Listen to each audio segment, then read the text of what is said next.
মই আজি বহুত সুখী আৰু মই ইয়াত পৰা একো ক'বা মোৰ ভাষাই নাই মই আৰু অসম চৰকাৰক মই কি বুলি ধন্যবাদ দিম মই ভাষাই নাই মোৰ তাৰমানে মই আজি বহুত সুখী আজি ল'ৰা দুটালৈ মই কিমান কষ্ট কৰি থাক মই ডাঙৰ কৈছোঁ মই নিজে ক'বা নোৱাৰোঁ তাৰমানে আজি মোৰ ক'বা পৰা ভাষাই নোহোৱা হৈ গৈছে তাৰমানে অসম চৰকাৰকো মই বহুত ধন্যবাদ দিলোঁ তাৰমানে চাকৰি পোৱাৰ পিছত ঘৰলৈ ৰাইজৰ ঘৰত গৈছে কি ক'ব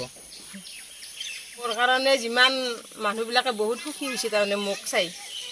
সেইকাৰণে আজি চুবুৰীয়াই বহুত মানুহে তাৰমানে মোক আৱৰি ধৰি আছে তাৰমানে আজি মোক কিমান আনন্দিতকৈ মোক ধৰি আছে মই নিজে ক'ব পৰা নাই তাৰমানে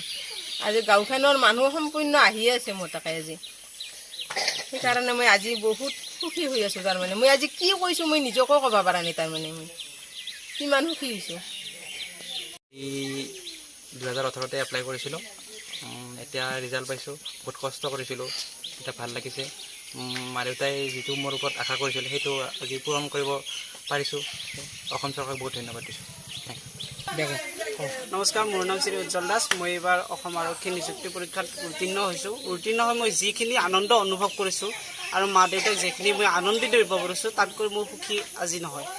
প্ৰথম কথা মই অসম চৰকাৰক স্বচ্ছ আৰু নিকা হোৱাৰ বাবে ধন্যবাদ জ্ঞাপন কৰিছোঁ আৰু যেন এইদৰে স্বচ্ছ আৰু নিকা হৈ থাকে তাৰে কামনা কৰিছোঁ ধন্যবাদ